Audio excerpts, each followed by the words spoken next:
bienvenue pour ce nouvel épisode, ce nouveau vlog.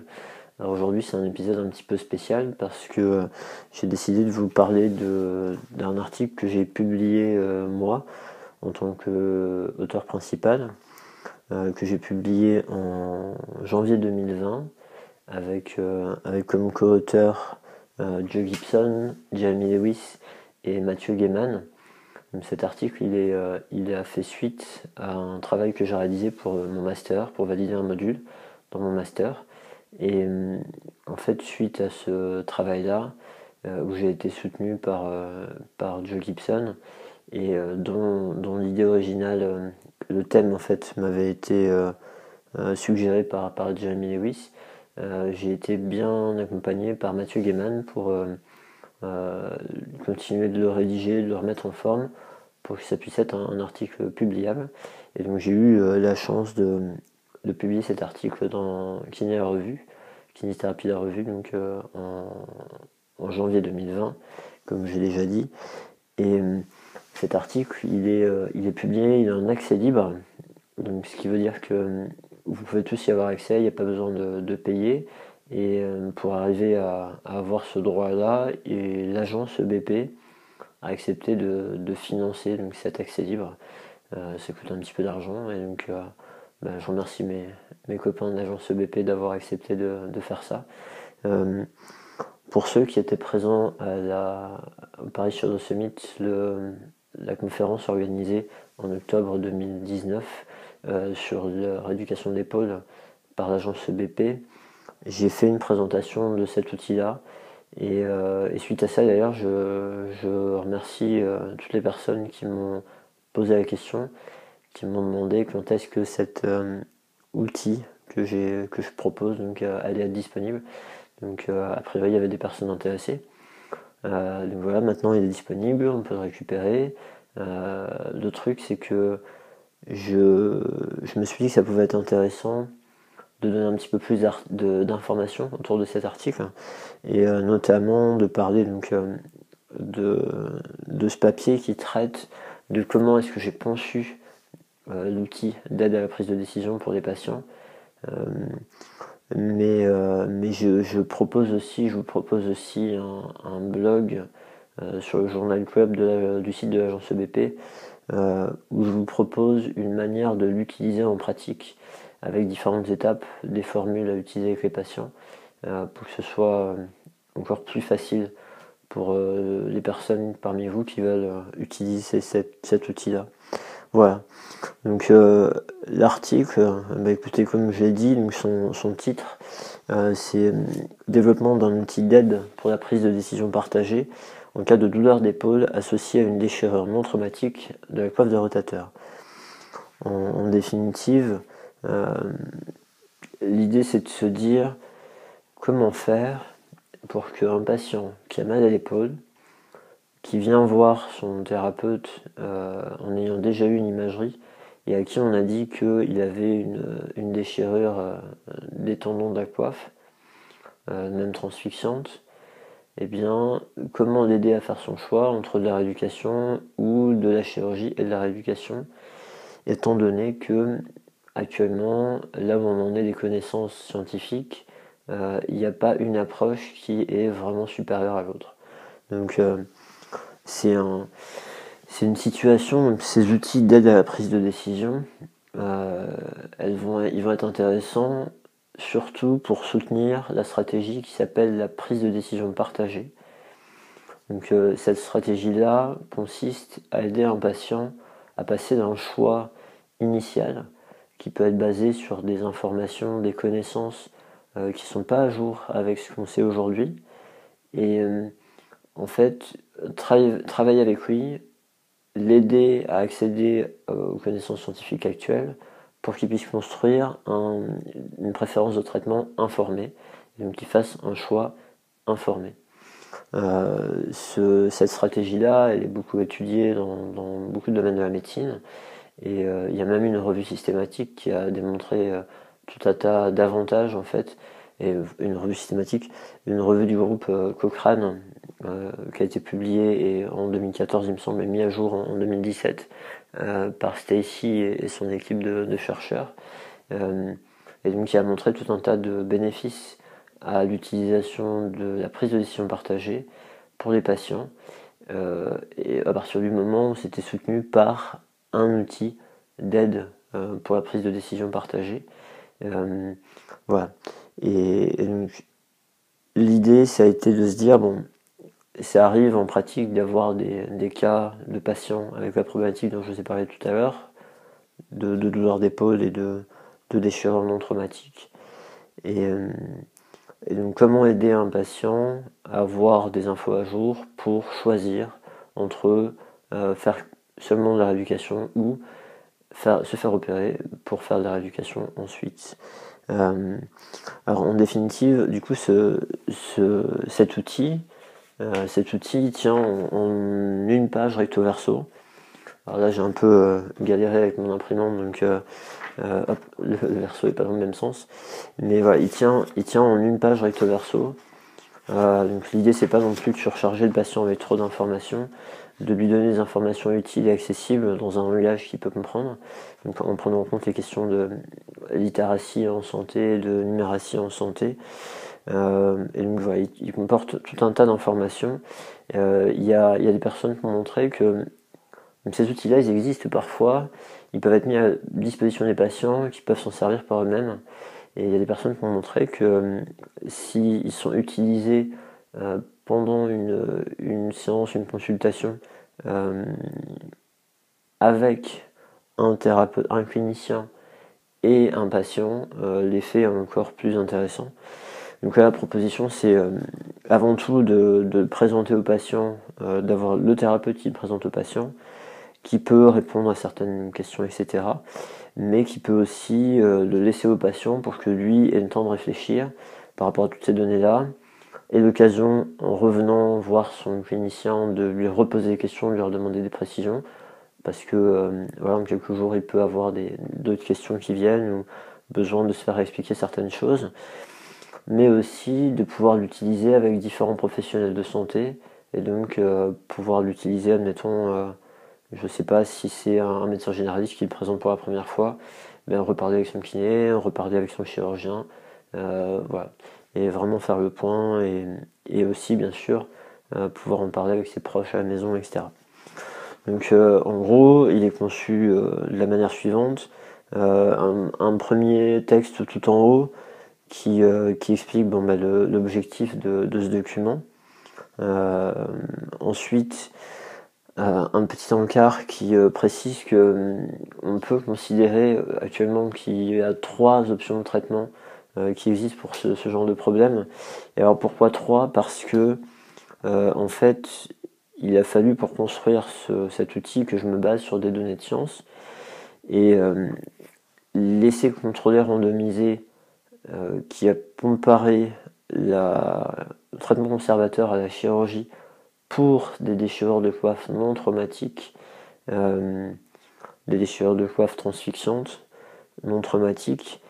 C'est un essai contrôlé randomisé qui a été réalisé par des chirurgiens finlandais, l'équipe du professeur Kukkonen. Et en définitive, eux, ils avaient 3 groupes de traitement. Donc ils randomisaient les patients soit vers de la rééducation seule, soit vers une chirurgie par acromioplastie mais sans suture de coiffe suivie de rééducation, soit vers une chirurgie avec acromioplastie et suture de coiffe et de la rééducation. Et donc j'ai choisi cette étude-là parce que parmi les études disponibles, c'était celle qui avait le meilleur score PEDRO, donc le meilleur niveau de qualité, et, par rapport au risque de biais notamment. Et en définitive, ça m'a permis de faire un point pour essayer d'aider les patients à comprendre et à faire leur choix. Ce qui était assez pratique dans cette étude, c'est qu'il y avait une question sur la satisfaction des patients. Donc il demandait aux patients 1 an après et 2 ans après, parce qu'il y a deux articles qui ont été publiés suite à cette étude. Donc là j'ai pris les données du suivi à 2 ans. Donc 2 ans après, êtes-vous satisfait, oui ou non, du traitement que vous avez eu? Et donc du coup, moi j'ai rapporté ce taux de satisfaction en pourcentage, mais au lieu de dire à un patient qu'il y avait par exemple 89% des personnes qui étaient satisfaites, ou de lui dire qu'il y avait 11% des patients qui n'étaient pas satisfaits, ce qui peut, si on choisit une ou l'autre formule, orienter un peu le choix du patient déjà. J'ai choisi de faire une représentation visuelle avec une 100 emojis et 89 emojis en vert et 11 emojis en rouge pour que visuellement la proportion soit plus parlante, notamment pour des personnes qui ont des problèmes de numératie. Et ensuite, j'ai mis les deux versions. 89 patients étaient satisfaits et 11 patients n'étaient pas satisfaits. Voilà. Alors qu'il n'y avait eu pas d'opération et de la kinésithérapie seulement. Ensuite, l'opération sans réparer, puis la kinésithérapie, là on avait 95 patients satisfaits, 5 patients non satisfaits. Ensuite, l'opération pour réparer, où il y a eu une réparation, et la kinésithérapie ensuite, il y avait 94 patients satisfaits et 6 patients qui n'étaient pas satisfaits, donc à nouveau 2 ans après. Voilà, là l'intérêt c'est pour le patient d'avoir ça visuellement.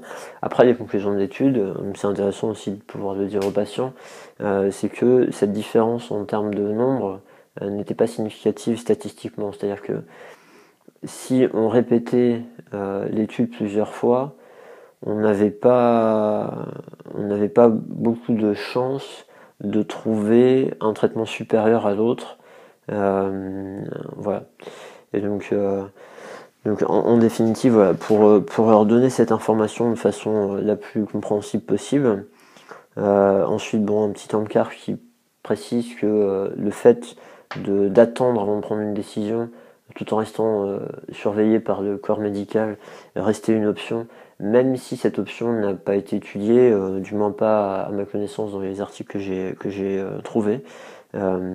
Voilà, des suivis de patients avec des douleurs d'épaule, une déchirure de coiffe et pas d'intervention, pas de rééducation, rien du tout. Et certainement pas un groupe comme ça comparé à une intervention. Ça, j'ai pas retrouvé ça. Sachant que les études qui ont été prises en compte pour faire ce travail, ce sont des études qui ont été publiées en 2017 et avant, mais pas depuis. Donc il est possible que depuis il y ait des données sur le sujet. Ensuite, un encart suivant qui incite le patient à discuter d'aspects pratiques qui peuvent être importants pour elle, le prix des traitements, la durée d'arrêt de travail liée au traitement, d'immobilisation du bras, etc. Et ensuite, en fait, un dernier encart qui précise que, en définitive, comme on le voit ici, vraiment le taux de satisfaction entre je me fais opérer, mon tendon est réparé ou pas réparé, en fait, il est quasiment identique. Et aussi du fait que il a été démontré que de faire une acromioplastie ou pas d'acromioplastie associée à une suture de coiffe, en définitive, ça faisait pas vraiment une différence. Et bien, le vrai choix résidait entre soit faire de la kinésithérapie, enfin faire de la rééducation, soit se faire opérer et faire de la rééducation. Donc, en gros, se faire opérer ou pas se faire opérer. Et d'autant plus que, étant donné que les chirurgiens ont des préférences de pratique, il peut arriver que si on prend la décision de se faire opérer, le chirurgien, il va pas nous laisser le choix de la technique en tant que patient. C'est lui qui va déterminer la technique. Donc le fait de réparer, pas réparer, de faire une acromioplastie associée ou pas, c'est souvent pas un choix qui est laissé au patient. Donc en définitive, au final, le choix qui reste à faire au patient, c'est est-ce que je me fais opérer ou pas.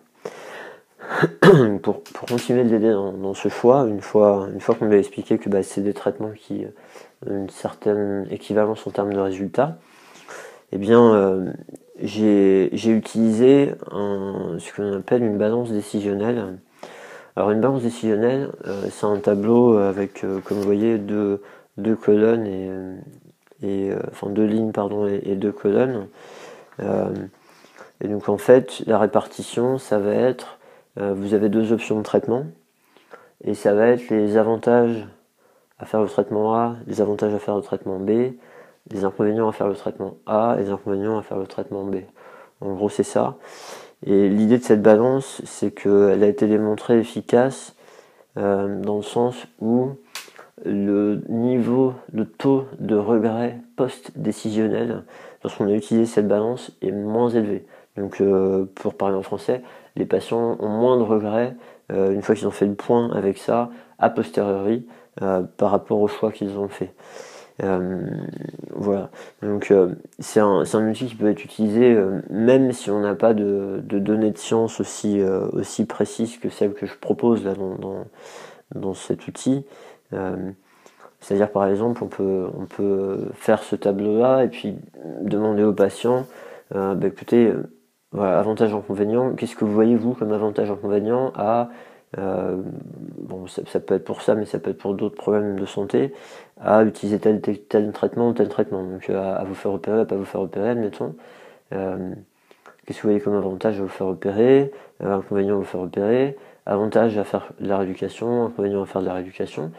Et laisser du temps au patient pour remplir tout ça.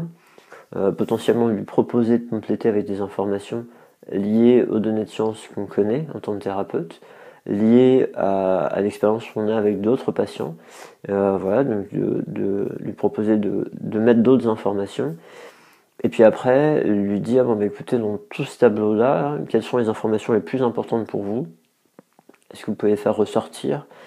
Et puis lui laisser le temps, lui laisser à nouveau l'opportunité d'en parler avec d'autres professionnels de santé, avec ses proches, et pour l'aider à vraiment peser le pour et le contre et prendre une décision qui sera en accord avec ses préférences et ses valeurs à lui. Voilà. Et donc, comme on le disait tout à l'heure, par contre, des décisions éclairées par des données les plus à jour possibles, soit de science, soit liées à notre expérience clinique, et potentiellement, par rapport aux raisons que lui pourra apporter, notre rôle en tant que professionnel de santé, ça pourrait être de partager de l'information avec lui, en l'aidant du coup à potentiellement à modifier ses croyances, en accédant à des informations un petit peu plus solides que celles qu'il peut avoir si elles ne sont pas à jour. Alors, si on prend l'exemple ici, moi, ce qui m'a permis de remplir ce tableau-là avec des données déjà, c'est une étude qualitative qui a été réalisée pendant l'étude UCUF, qui est un essai clinique qui a été réalisé en Grande-Bretagne, où au départ, ils prenaient cette population de patients, donc douleur d'épaule, déchirure de coiffe, transfixiante, non traumatique, 3 groupes de traitement, rééducation, chirurgie simulée. Donc en fait, le chirurgien rentre dans l'articulation, vérifie la lésion, ne fait rien, ressort, et chirurgie réparatrice, donc le chirurgien rentre, fait son travail, répare le tendon, et voilà. Et en définitive, si vous regardez les conclusions de cette étude, d'ailleurs, c'est assez intéressant, c'est que elle n'a pas montré de supériorité au fait de réparer par rapport au fait de ne pas réparer. Donc ça rejoint à nouveau l'idée que le choix c'est chirurgie ou pas chirurgie, mais ce qui est fait en chirurgie, ça semble pas être si décisif, en tout cas pour la majorité des patients. Je dis certainement pas que ça c'est vrai pour tous les patients. Il y a probablement des patients pour qui ça fait une différence de se faire suturer la coiffe. Et d'ailleurs, quand on regarde toutes ces études là, qui ne montrent pas de différence entre ces groupes de traitement, ce qui est assez curieux quand même, c'est que la tendance elle est toujours en faveur de la réparation. Donc probablement qu'il y a une petite proportion qui n'est pas suffisamment importante pour que ça ressorte de façon significative, mais il y a une petite proportion de patients pour qui la réparation du tissu fait une différence. Il semblerait que ça n'ait pas été détecté de façon statistique pour des déchirures de coiffe non traumatiques dans tous les cas. Donc en définitive, là l'idée c'est cette étude dont je vous parle, l'étude UCUF, le bras rééducation, il a dû être arrêté parce qu'il y avait trop de patients qui décidaient de se faire opérer, donc de sortir de l'étude. Et donc si vous regardez le papier final, le bras rééducation il a disparu, il n'existe plus. Et donc, ce qui a été fait en parallèle de cette étude, c'est l'équipe de Catherine Minslov et donc ses collaborateurs ont conduit une étude qualitative où ils ont interviewé les patients qui avaient décidé de ne pas suivre le bras de traitement qui leur avait été attribué au départ, c'est-à-dire des patients à qui on avait proposé de la rééducation et qui avaient décidé de se faire opérer, et des patients à qui on avait proposé une opération et qui avaient décidé de ne pas se faire opérer. Et donc en définitive, dans cette étude-là, et bien, ils ont demandé aux patients, ils ont essayé d'explorer les raisons qui les avaient poussés à faire ce choix. Et donc moi j'ai pris cet article et je me suis servi des différentes raisons, des différents thèmes qui sont ressortis, des phrases d'exemples de patients pour concevoir des raisons, alors que j'ai tourné en affirmation, des raisons de se faire opérer. Alors, pour le ranger vraiment comme j'ai mis, c'est je préfère faire de la kinésithérapie seulement parce que, donc là il y a 3 raisons. Ce n'est pas mon bras dominant, donc par exemple j'ai mal à l'épaule gauche mais je suis droitier, parce que c'est normal d'avoir mal aux épaules en vieillissant, donc en fait de toute façon vu que je vieillis à mon âge, c'est juste normal, il n'y a pas besoin d'opérer, ou mon épaule opposée peut avoir une déchirure, ne pas me faire mal et fonctionner normalement. Voilà, donc ça peut être des patients pour qui on a trouvé la même lésion de l'autre côté, et en définitive qui fonctionnent très bien, et ils se disent si je fonctionne bien de ce côté-là, je vois pourquoi je ne serais pas capable de bien fonctionner de l'autre côté. Voilà, donc ça c'était un des exemples. Après vous avez je préfère me faire opérer parce que, ensuite je préfère ne pas faire de la kiné seulement parce que, et je préfère ne pas me faire opérer parce que. Donc à chaque fois des affirmations qui peuvent être dites par des patients. C'est quelque chose qu'on peut proposer aux patients en disant voilà, les patients dans votre situation, les raisons qu'ils ont de choisir l'opération ou la rééducation seule, il y a celle-ci. Après, rien n'empêche de demander aux patients d'en donner d'autres, mais il y a celle-ci. Et l'idée, c'est qu'à chaque affirmation, il y a une sorte de codage où l'affirmation est codée comme vraie, fausse, où il y a un label non connu. Et là, c'est expliqué plus haut, en fait. L'histoire du vrai, c'est plus souvent vrai que faux selon les études scientifiques. Donc en gros, les données que j'ai aussi retrouvées dans la recherche, dans la littérature, ont tendance à justifier l'affirmation, ou plutôt à la réfuter. Et le non connu, c'est quand j'ai pas retrouvé d'études scientifiques. Alors une des limites de ce travail-là, non seulement c'est que les affirmations que j'ai créées depuis cette étude qualitative, elles ont été créées à partir de l'article, et pas par exemple à partir voilà, l'idéal ça aurait été de conduire une étude qualitative exprès pour ce truc-là. Quelque chose qui aurait été aussi intéressant et sans doute de meilleure qualité, ça aurait été d'avoir accès aux données enregistrées des interviews de patients pour vraiment ressortir toutes les raisons qui avaient été verbalisées. Voilà, bon, c'était un devoir de master pour valider juste un module, et ça c'était un niveau de travail que je pouvais pas mettre en place. Voilà, mais pour aller encore plus loin, c'est ça qui pourrait être fait. Les études qui m'ont permis de donner des labels, donc c'est l'étude que j'ai trouvée, mais si on voulait vraiment pousser le truc à fond, en fait il faudrait faire une revue systématique sur chaque affirmation. Et donc ça vous comprenez bien aussi que ça n'a pas été réalisable. Donc j'ai fait de mon mieux pour être le plus exhaustif possible. Je me suis aussi appuyé sur l'expertise de Joe Gibson et Jeremy Lewis, qui ont une connaissance très approfondie, qui sont très à jour de la littérature sur l'épaule, pour vérifier que j'avais rien raté d'important. Voilà, donc voilà ce qui est de certaines limitations là, de ce travail-là. Alors du coup, si on prend un exemple, les affirmations que j'ai prises tout à l'heure, donc je préfère faire de la kinésithérapie parce que ce n'est pas mon droit dominant. Alors j'ai pas trouvé du tout de données scientifiques qui pouvaient justifier ou réfuter cette affirmation, comme quoi les patients étaient moins embêtés s'ils avaient un problème du côté non dominant, et que après avoir pris cette décision de ne pas se faire opérer, finalement ça leur allait bien dans le temps ou pas. Donc voilà, donc là le label c'est non connu. Ensuite, c'est normal d'avoir mal aux épaules en vieillissant, donc là le label c'est faux. Et l'idée c'est que quand il y a un label vrai ou faux, en fait dans l'article, vous avez des tableaux qui donnent plus d'informations de pourquoi le label c'était vrai ou faux. Et donc ça va être dans les tableaux 4, 5, 6 et 7. Donc chaque tableau correspond à une case de la balance décisionnelle. Et donc par exemple, pour cette première case en haut à gauche, c'est le tableau 4.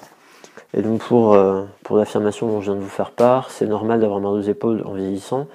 J'ai mis faux, et ce que vous avez comme information, c'est que par exemple, l'étude de Parsons et ses collaborateurs publiée en 2007, donc il y a une étude de niveau 4, qui est une étude transversale, qui était un sondage. En fait, les données qui me permettent de dire ça, enfin de classifier l'affirmation comme ça, c'est que dans cette étude, ils ont montré que les douleurs d'épaule diminuent à partir de 64 ans. Et je vous mets même entre parenthèses que c'est le critère de résultat principal de l'étude. Parce que parfois, pour arriver à labelliser les affirmations comme vraies ou fausses, j'avais pas de données autres que des critères de résultats secondaires de certaines études. Donc à chaque fois je le précise. Et donc là l'idée voilà, c'est que la prévalence de douleurs d'épaule diminue à partir de l'âge de 64 ans par rapport à cette étude de Parsons. Alors je ne l'ai pas formulé comme ça parce que l'idée aussi c'est d'avoir une phrase que le patient peut comprendre. Donc ça c'est un support pour le praticien qui peut aider le patient si le patient dit ok vous me mettez que c'est faux mais pour quelle raison, le thérapeute peut lui expliquer que dans cette étude là ils ont montré qu'à partir de 64 ans il y avait moins de personnes qui avaient mal à l'épaule, donc les douleurs d'épaule diminuent à partir de 64 ans. Donc éviter le terme de prévalence qui veut rien dire pour la majorité des gens. Voilà, donc l'autre exemple par rapport à l'autre affirmation, mon épaule opposée peut avoir une déchirure, ne pas me faire mal et fonctionner normalement. Donc là, le label c'était vrai, et donc du coup c'était basé sur des résultats d'une étude de Yamaguchi et collaborateurs publiée en 2006, qui est une étude transversale rétrospective, une étude de niveau 4 aussi. Et donc la justification, pour 100 personnes qui ont mal à l'épaule et une déchirure dans un tendon, 35 ont une déchirure dans un tendon de l'épaule opposée qui est non douloureuse. Voilà, donc vraiment, plus d'un tiers des patients qui ont aussi la même chose à l'autre épaule, alors que leur épaule fonctionne parfaitement normalement. Donc ça justifie que l'épaule peut fonctionner normalement, même sans opération, quand on voit ce genre de choses à l'imagerie. Voilà, donc l'idée c'est bien sûr c'est pas de reprendre toutes les données scientifiques avec le patient, l'idée c'est de lui demander s'il y a des choses qui l'interpellent par exemple, et puis de donner les précisions au besoin. Voilà, et donc de l'aider à formuler vraiment un choix informé basé sur des données scientifiques relativement actuelles. Alors bien sûr, c'est un travail, ça, si on voulait que ce soit absolument parfait, l'idéal ce serait de faire une revue systématique sur chaque affirmation. L'idéal ce serait de le renouveler à chaque fois, très régulièrement, en fonction des données qui sortent sur le sujet. Le truc c'est que actuellement, des outils d'aide pour la prise de décision en kinésithérapie, dans le monde musculo-squelettique, quand moi j'ai fait mes recherches pour essayer de m'inspirer de certains outils pour le design, le contenu, etc., j'en ai pas trouvé des outils d'aide pour la prise de décision partagée pour les pathologies musculo-squelettiques, du moins pas de qualité. J'ai trouvé quelques trucs sur internet, que c'était des espèces de parcours pour un patient qui répondait à différentes questions, et à la fin on lui disait que le traitement le plus adapté c'était sans doute celui-là. Pour être honnête, quand on regardait les critères de décision, c'était vraiment pas à jour des données de la science. Voilà. Donc du coup, l'idée ça a été de s'intéresser à ça, de travailler là-dessus, et après de se dire plutôt que de garder seulement en anglais, parce que c'était une option pour moi potentiellement de publier en anglais, ça a été de pouvoir faire une double publication. Ça, c'était vraiment chouette de pouvoir faire ça avec Kinésithérapie la revue. Donc cette publication en ligne, donc en français d'abord, mais il y a une version dans le contenu supplémentaire où en fait vous avez des textes en anglais, tout l'article en anglais. Moi, mon travail au départ, je l'ai fait en anglais vu que c'est un master en Angleterre que je fais. Et ça me tenait à cœur de le traduire en français pour que ça puisse potentiellement profiter à des patients en France et à des thérapeutes en France. Donc voilà, vous aurez d'autres précisions sur l'article en lui-même déjà, qui est accessible, qui est en français. Vous aurez des précisions sur le blog du Journal Club. Il y a même mes collègues, mes copains du Temps d'un lapin, le podcast Le Temps d'un lapin, qui m'ont invité à enregistrer un épisode. Donc on a fait ça il n'y a pas longtemps, un épisode qui va sortir dans 1 ou 2 semaines après ce vlog, où je parle un petit peu de cet outil-là de façon un peu différente, avec les questions de Vincent et Marie que je remercie beaucoup de m'avoir invité. C'était un chouette moment. Voilà, donc j'espère que ce vlog vous aura intéressé. Comme d'habitude, n'hésitez pas à me faire des retours dans les commentaires de la vidéo. Je vous mettrai différents liens par rapport aux différentes choses que j'ai énoncées pendant ce vlog.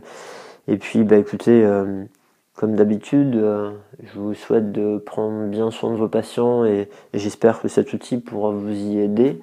Et puis aussi de prendre bien soin de vous. Et il est clair que ce genre d'outil pour moi, c'est aussi une façon pour les cliniciens de s'enlever de l'esprit cette question, comme ça fait partie des choses que j'ai présentées au Paris sur The Summit, cette question de ce patient qui est en face de moi, s'il savait ce que je sais, s'il était à jour et qu'il n'avait pas toutes ces croyances qui sont obsolètes, il ferait pas ce choix. Alors pour être un peu plus juste, l'idée c'est que comme si on est dans une position où on veut respecter les valeurs et les préférences du patient, on ne peut pas supposer qu'avec les mêmes informations que nous, il ferait le même choix que nous. Parce que c'est une autre personne qui vit dans un autre monde que le nôtre.